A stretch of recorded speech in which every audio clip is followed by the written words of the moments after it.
What's in the case? State-of-the-art cutlery. You're a knife salesman. I am. Figure why not try and make a sale while I'm waiting? I'm not in the market for new knives. Nobody is.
There are some new developments in the closely watched Idaho College murders case. In new court documents, lawyers for the accused killer say they need to know more about other male DNA that was found at the scene. NBC's Aaron McLaughlin has the details. In the filing, Kohberger's lawyer said that 2 additional males' DNA was found within the house, as well as another unknown male's DNA on a glove found outside the house, days after the murder.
Clusterfuck is what Charlie Foxtrot is. A general absence of all logic. No matter what the situation and how organized it may be, it still turns the shit and everybody knows what's going on, and surprisingly they don't stop themselves when they happen either. The transition from military service to veteran.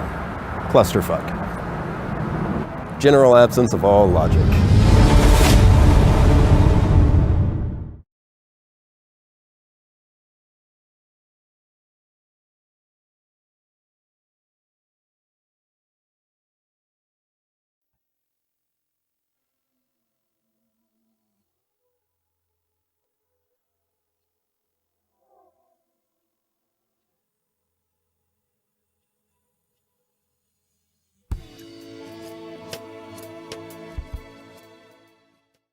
And search warrants for a minute.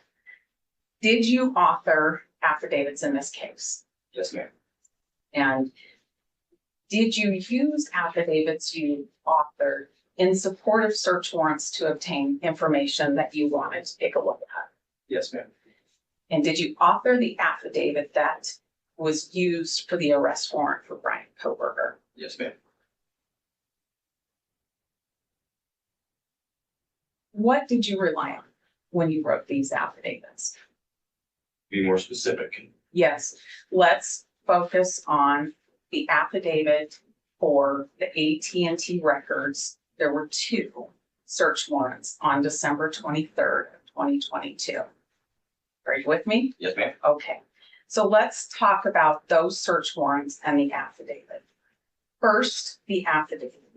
What did you rely on in the affidavit you wrote for the first AT&T search warrant on December 23rd, 2022? It was a conglomerate of interviews, data received from cell phones, my observations of some surveillance footage that was taking place, various other things. Go down the line. If you could be more specific on specific parts, I'd be happy to tell you what I'd like. Okay. In your affidavits, did you rely on cell phone information and cell phone location information? Yes, ma'am. Did you work with cell phone records yourself? No, ma'am. Did you see cell phone records yourself? Yes, ma'am, I did. When was the first time you saw cell phone records that were attributed to Brian Kohberger?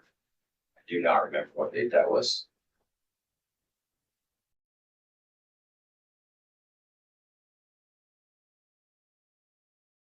Well, maybe you can give me an estimate. We know on the 20th, you're talking to WSU about an observation from a month before. And we know on December 23rd, you're asking for AT&T warrants for information. Can you narrow That's it a down? yes. Sorry, Judge. That's a yes. You can, I just want to get the record. Yes, Yes, that's okay, correct. thank you.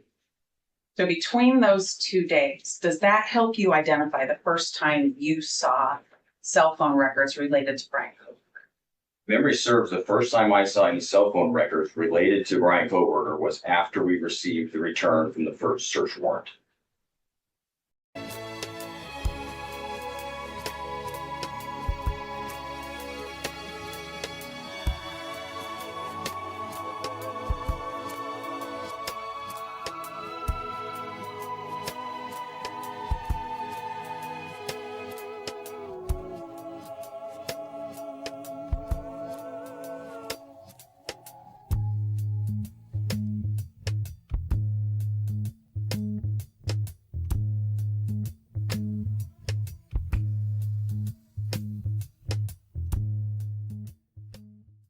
Now, talking about the timing advance records, are you aware that AT&T didn't provide timing advance records in December of 2022?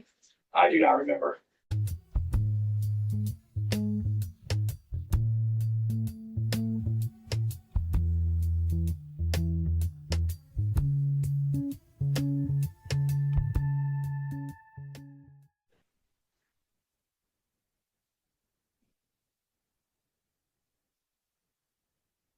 Are you aware that they did not start providing those records until May of 2023? Objection, lady. Cross-examination.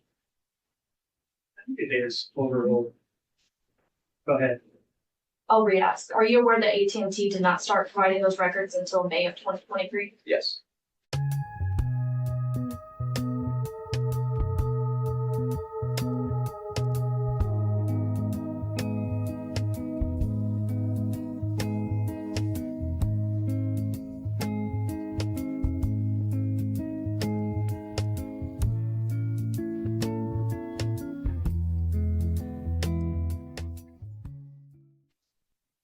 I don't have anything further. Thank you. Ms. Taylor? Thanks. Let's start there. May of 2023. Do you have timing advance records now from May of 2023?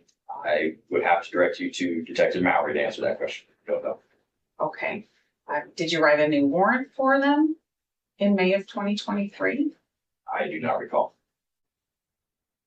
I noticed in your report that there were several items that you listed. Were those from these cast viz logs that you attempted to look at yesterday? I'm sorry, I'm gonna have to, you need to speak up a little bit. Or just telling me to pick up a little bit. Thanks. There were some files that were in the session logs, there were other files that were not. Well, let's start with the 48-hour. What was contained in there? There's older 48 hours that was the AT&T records, the original records. And there's a 48-hour session log. I don't know which one you're asking about. Let's go with the session log. What was in there? Appeared to be the AT&T records that possibly were inputted, as well as some JSON files that were probably produced by customers. JSON files were produced by cast viz. Is that right? I would assume that I didn't create those files. What date were they created? I believe one was in December. The other was in April. December of what year? 22, And April of what year? 23. Could you tell who created those? I could not. How did you get those? I was provided those via email.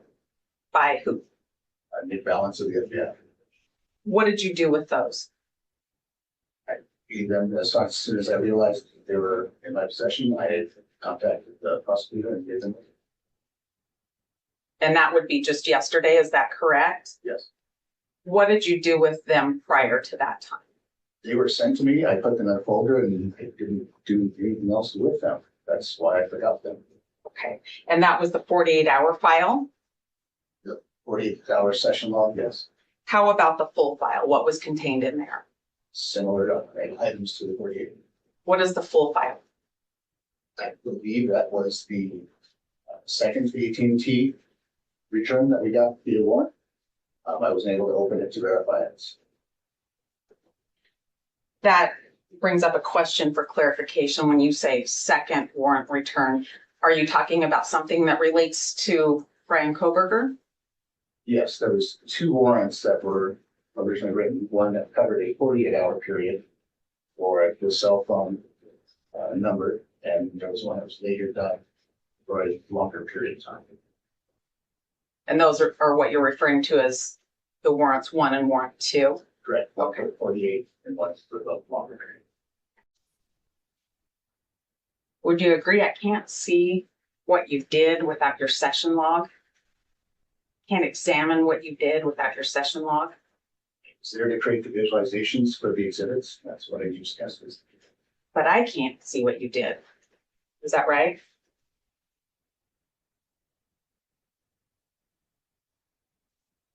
that right? No. No, it's not right, or no, I can't see what you did. You cannot, but I could take those cell data or call data records, put them into assets again. The results would be what they are because we're still using the same records from AT&T to create Have you done that? these records. Yes. No. Thanks, that's it. Okay, thank you. Anything on that, Ms. Jennings?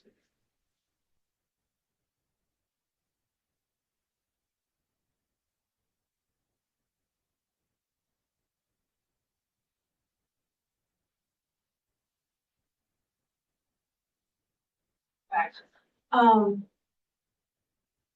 we go, why did you pull the CDRs into Castas? Why did I do that in April? Because I was asked by you to do it for the treasurer. Okay, is that the only reason you did it? Yes. Is that the only time you did it? Yes. Okay. That I remember. I mean,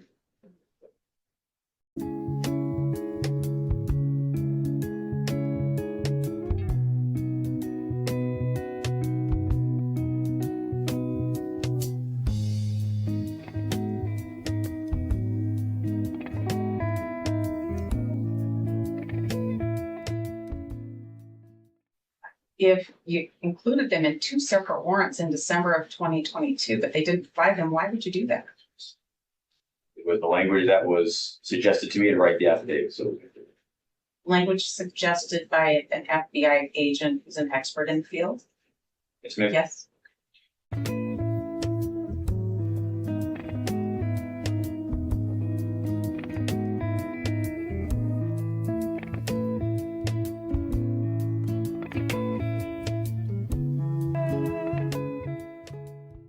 And do you know if he saw the timing advance reports? I do not know. All right.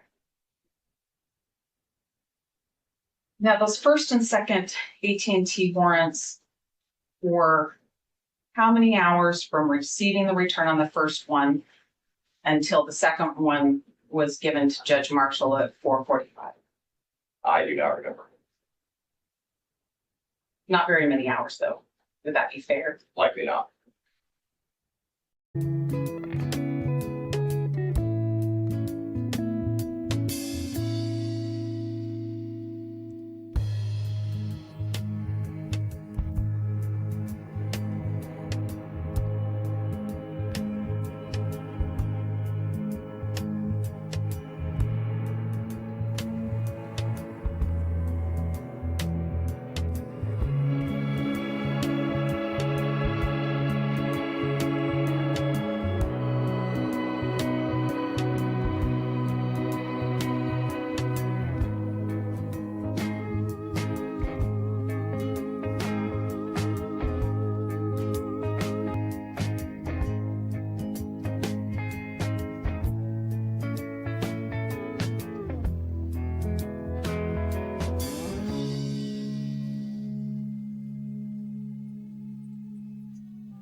Whether you are at home, at church, or at the bar, cops may be tracking your every move. How? Cell site simulator technology. And this technology is really good at finding you. Like many law enforcement technology applications, cell site simulators were first developed by the military. But once law enforcement figured out how powerful they were, they began to figure out how to use it to track your every move. How effective is this technology? These cell site simulators can actually track you down to the very room you are in if you have a cell phone, which everyone does. To simplify what this technology does, think of it as technology that takes your cell phone and everyone else's cell phones and turns it into homing devices. Some people have referred to this technology as either stingray devices or hailstorm devices because those are the names that many of the manufacturers have given to this type of technology. Whether you realize it or not, your cell phone is sending out tracking and GPS signals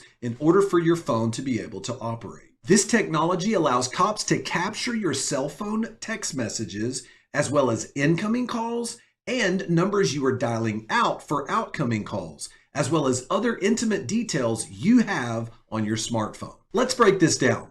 Let's say you're sitting at an NFL football game. And as you're sitting there watching the game, your cell phone is constantly tracking, looking for the nearest cell tower so that it can maintain your cell service. Now I want you to imagine a police officer that wants to track your every move through your cell phone. Let's say that he has a Stingray or Hailstorm device mounted in his Yukon, and now he's looking to try to track your phone. The Stingray device acts as a cell tower decoy and tricks your phone into believing it is the closest cell tower for your cell service. Once your phone dials in on the Stingray device, cops can now access most of your personal information and all your text message and outgoing and incoming calls. Here's the crazy part. Not only does the Stingray device trick your phone into connecting to the Stingray, but it also tricks anyone else's phones within its reach to also connect to the Stingray device. What does this mean? That means the cops can now get access to any other phones that are tricked to the decoy of the Stingray device. You say, wait a minute, I'm confused. What if I actually take a phone call? How does that work? Well, here's where the Stingray gets really tricky. It actually sends the actual communication and the cell phone call to the true cell phone tower so that you never lose any service. But at the same time, it's gathering all your data and all your information so that the cops can track you and know exactly where you're at. Now, cops justify the use of this technology by claiming they're only targeting certain individuals' phones. But unfortunately, the technology doesn't work that way. Instead, these cell site simulator devices, they trick everybody's cell phone within its reach, and they are now able to gather everyone's personal information, and we are supposed to just trust that the police will not misuse or abuse this information to violate our privacy rights. Police departments have been using this technology all over the country, and they've been doing so for years, but they're very tight-lipped about it, and they don't like to talk about in what capacity they are using it. In fact, at least 75 agencies in 27 states have purchased this technology, and they are actively snooping on you right now. Here is the crazy part. Nearly every federal agency, including the IRS and the ATF, have used this cell site simulator technology, like the Stingray, to snoop on people all over the country. How do we not know more about this technology? Well, primarily it's because law enforcement agencies have signed non-disclosure agreements regarding not only the purchase of the technology, but also the subject matter of the technology. And they signed these with manufacturers. Why do they sign them? So that way none of this information is made available to the public. Think about how crazy this is. We learned from the case of Andrews versus Baltimore City Police Department that the FBI and other agencies have entered into a non-disclosure agreement with these manufacturers from disclosing, I'm going to read exactly what it says, from disclosing, quote, any information concerning the simulator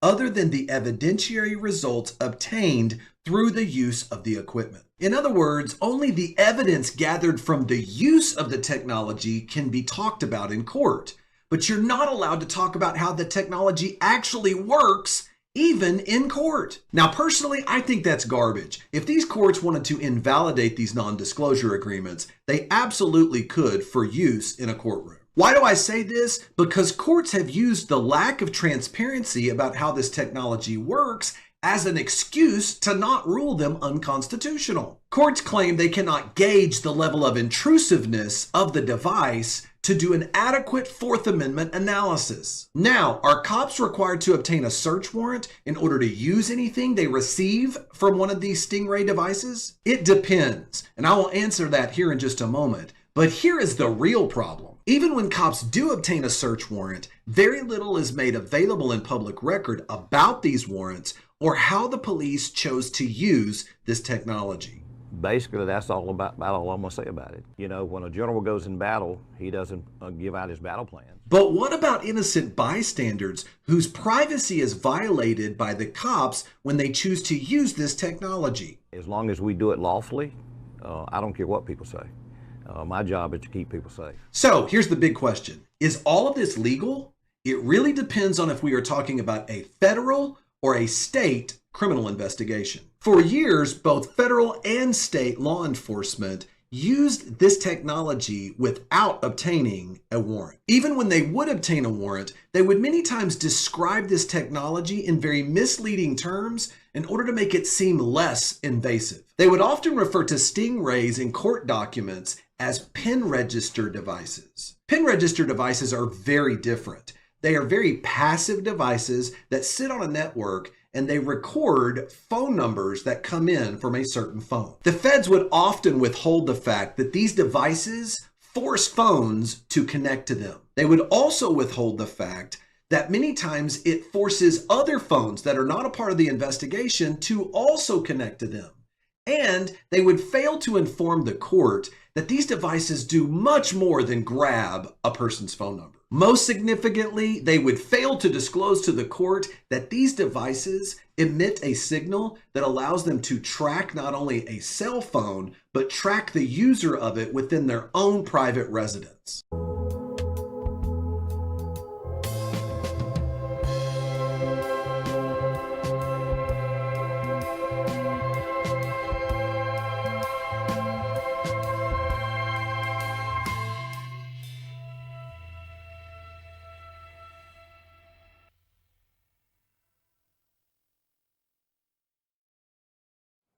Lost Highway, probably considered the darkest, most incomprehensible memory element in your work. Mm-hmm. Do you see it as dark and incomprehensible? I see it as, there's this thing, I now, looking back, I see it as starting with the O.J. Simpson trial that I was kind of obsessed with. And it struck me how someone could do murders and then go on living with themselves. So that idea led to, my first, visits with Barry Gifford, and we were talking and kind of talking about things, and it just something clicked, and we started working on this, and in working on it found out there is a medical name for this thing, psychogenic fugue, where the mind tricks itself, and you can either take on another identity or you do what you have to do to hide those things from yourself. Does duality play a lot in your work? Well, yeah, duality, yeah. Yeah. That's all you have to say. Yeah.